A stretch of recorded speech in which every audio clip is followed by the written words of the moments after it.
7월 둘째 주 렉티오 말씀에 대해서 우리가 이 시간에 함께 묵상을 내용 나누고자 합니다. 지난주에 렉티오 말씀은 잘 묵상하시며 한 주를 보내셨나요?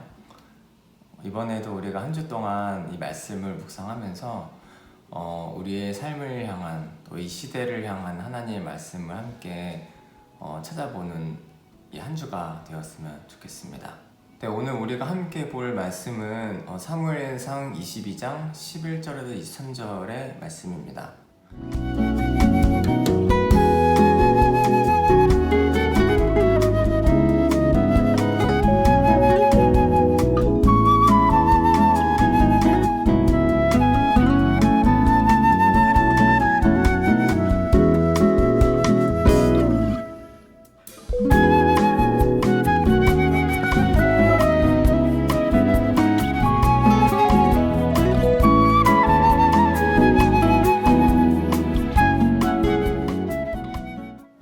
사무엘상 22장 11절에서 23절의 말씀은 다윗이 사울을 피해 도망갔을 때 그를 도와준 아히멜렉을 사울이 불러와서 그의 잘못을 책망하고 또 그에게 속한 모든 자들을 진멸하는 좀 안타까운 이야기입니다.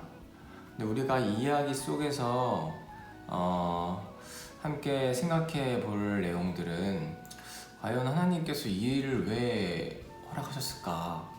이런 일들이 과연 그 당시의 다윗과 또 시대적으로 어떤 의미가 있었을까? 함께 고민해 보면서 또 우리에게도 우리의 이성으로는 불합리한 일들이 펼쳐진 시대 속에서 어떻게 하나님의 뜻을 찾아야 될지 함께 고민해 보는 이번 묵상 시간이 되었으면 좋겠습니다.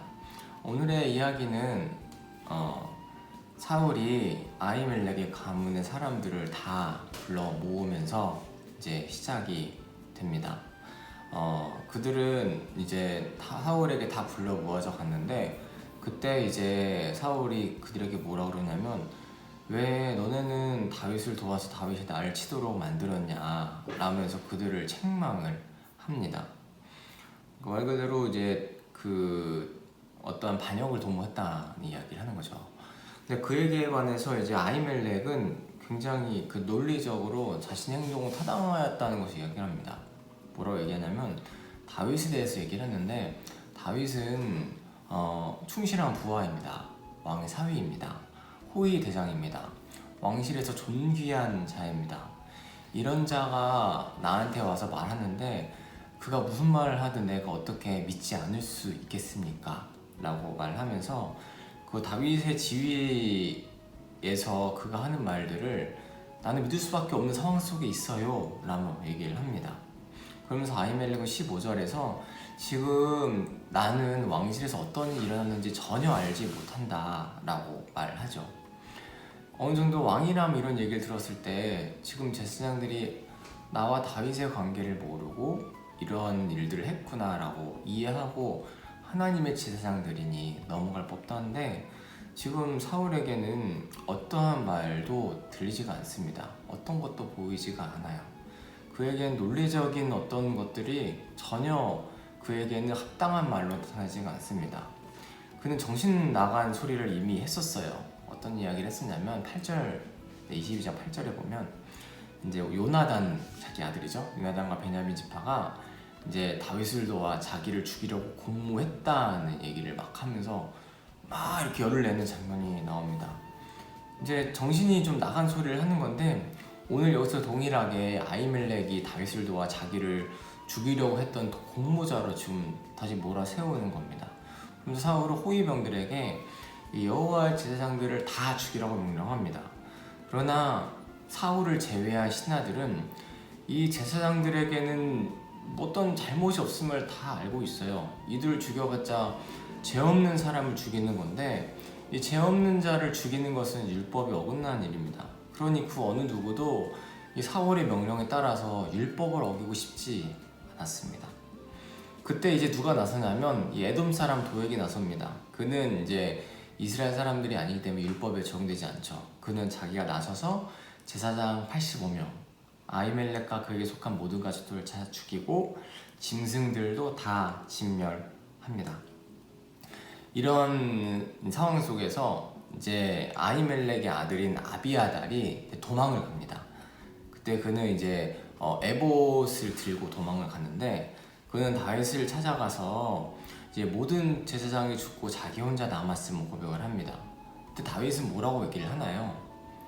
이 모든 일의 책임이 자신에게 있음을 얘기를 하죠. 그러면서 너의 생명을 끝까지 지켜주겠다라고 약속을 합니다. 우리가 이야기 속에서 함께 한 주 동안 묵상해 봐야 될 내용들을 살펴봤으면 좋겠습니다.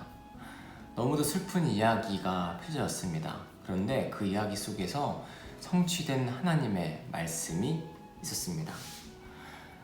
아히멜렉은 엘리의 후손입니다. 엘리가 누군가요? 사무엘이 어렸을 때 그를 길렀던 제사장인데, 엘리는 하나님보다 자식들을 더 사랑했습니다. 그래서 자식들이 하나님의 율법을 어기는 비행을 저질렀음에도 자식들의 죄에 대해서 이제 비난하거나 그들을 죄에 대한 어떠한 대가를 치르지 않게 다 보살펴줘요. 그런데 이것이 엘리에게는 큰 죄가 되었습니다. 그래서 그의 집안에 이제 하나님의 진노의 말씀이 떨어지는데, 사무엘상 2장에 나와 있습니다. 그 내용에 보면 엘리의 집 사람들은 다 칼에 맞아 죽을 것이다. 그 중에서 한 명은 살지만 혼자 살아남은 슬픔에 잠기게 될 것이다. 그리고 하나님의 신실한 제사장을 세우실 것이다 라고 예언했습니다. 이 예언이 짧게는 이제 엘리와 그 아들들 그리고 사무엘의 이야기지만, 그 이야기는 지금 아히멜렉에게 와서 그의 후손들에게도 동일하게 예언이 성취가 되어서, 오늘 본문에서 보면 칼에 맞아서 엘리의 후손인 이 아히멜렉과 그의 가족들이 다 죽게 됩니다. 그리고 명만 살게 되죠. 우리가 이 예언이 성취되는 과정에서 보면 그 배경이 이미 정신이 나간 사울과 그리고 이 다윗의 연약함에서 나타나는 거짓말이 엉키고 엉켜서 나타난 결과물 속에서 나타남을 보게 됩니다. 그 결과가 이 아히멜렉 가족의 몰살이죠.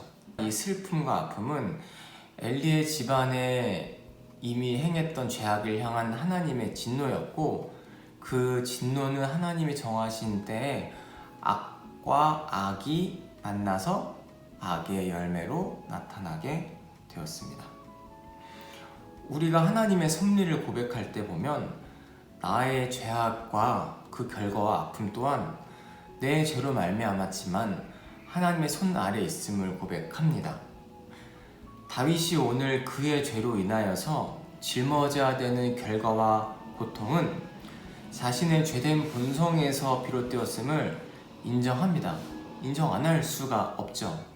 그러나 그것을 통하여서 주의 뜻을 이루시는 하나님의 손길을 수면으로 나타나지는 않지만 그 이면에 흐르고 있는 하나님의 손길들 우리가 보면서 인간의 생각과 사고와 환경을 넘어서서 하나님의 섭리하심이 여전히 이루어지며 주의 말씀이 이루어지고 있음을 우리는 고백 안 할 수가 없습니다. 우리에게 많은 슬픔과 고통들이 찾아옵니다. 나의 연약함과 실수로 인한 결과들도 찾아옵니다. 어쩌면 내가 감당하기도 너무 무거운 일들이 찾아오기도 합니다. 이 모든 일 위에서 여전히 일하시는 하나님의 섭리하심을 우리가 기억했으면 좋겠습니다.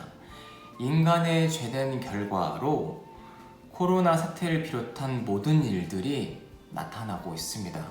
우리가 오늘 말씀 묵상을 하면서 이런 악한 일 또한 인간의 죄된 결과지만 우리가 하나님의 손아귀 안에서 벗어날 수가 없음을 고백하면서 나의 삶에 찾아온 하나님의 섭리하심을 발견할 수 있는 눈과 믿음을 허락하여 주시옵소서 라고 기도하며 묵상하는 한 주가 되었으면 좋겠습니다.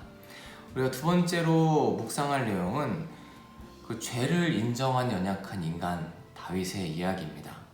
다윗은 스스로 잘못을 인정하고 고백하는 연약한 인간의 모습을 보여주고 있습니다. 그는 벌어진 일의 책임을 자신이 지기로 약속을 하며 아비아달을 지켜주고자 합니다. 사실은 누구나 죄를 짓습니다. 죄를 안 짓는 사람은 없죠.